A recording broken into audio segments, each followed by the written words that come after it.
Good evening, ladies and gentlemen. I hope you're having fun here tonight at the Bagdad Theater. What the FLAC am I talking about tonight? Well, let me get into it a little bit. Let me start off by telling you who I am. I am Monk Funkster, and that's not quite my real name, but it's a name that I go by. I'm an electrical engineer. I'm a musician. I like things that sound good both musically and technically, and that means I'm the kind of nerd who has a favorite audio file format. And that, of course, is FLAC, as soon as this slide rolls over here. It is the free lossless audio codec, and that is pretty much as much description for it as you need, but there are some words to unpack there a little bit. So I'm going to tell you a little bit about what it is and why I care. And there's actually a very lovely picture coming up right here. I should have realized put in a picture of me playing the saxophone, but that's even more fun. But yes, I am a musician. I like to make strange noises. And then I care about how things sound. I care about the music. And I want it to sound good. I want everyone else to hear good sounding music too. So quick 15 seconds on sound. It's all a bunch of waves. Going through the air, going through the wires, what have you. It's all a bunch of waves. They hit your eardrum. They fire some impulses in your brain. And you hear lovely music or cacophonous noise or some mix of both. And we can digitize that and store that in all sorts of fun ways. This is a quick sort of 4-bit waveform digitized here, and we have some quality standards that we'd like our music to hold up to. CD quality is kind of a good baseline to work with, and it gives us a data rate to work with as well. So for CD quality audio, we need to store about 1.3 megabits per second of stereo audio. That's a lot of data. Not anymore. Hard drives are pretty cheap these days. But that's actually a lot of data to encode what is otherwise a fairly simple waveform here. Really, if this is our only waveform, we can encode this with two numbers, just frequency and amplitude. Sound is a little more complicated than that, but we want it to take up less space, so we're going to compress it. We're going to do some math to it. We're going to analyze that sound. We're going to see how we can get it to take up less space on all the various media devices we have to play audio.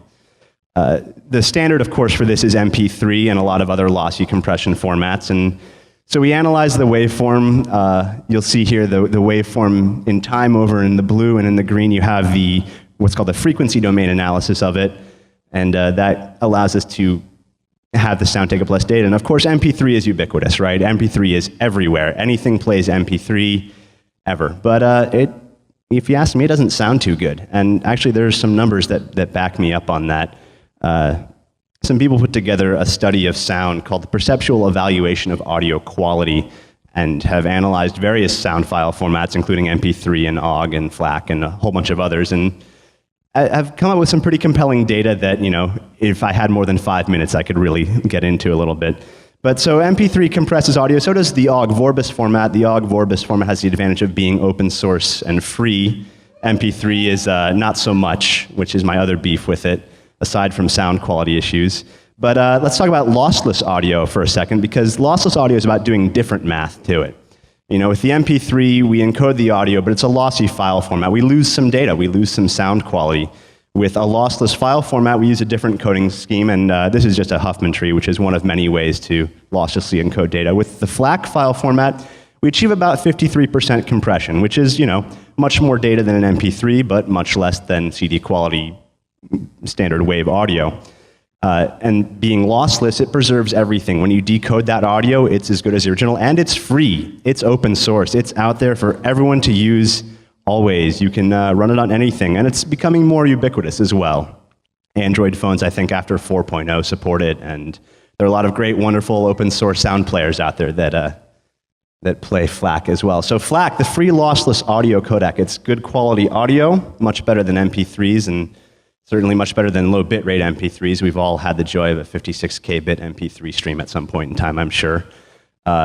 So my basic point here is that lossless is better than lossy. I like good sound quality. I like things to sound as full as the original recording. And so wherever possible, especially now that hard drive space is so bloody cheap, you might as well go for lossless audio. I think a 500 gigabyte hard drive will hold 2.5 months of FLAC encoded audio. And I'm an open source geek. I like things that are free and out there for everyone to use.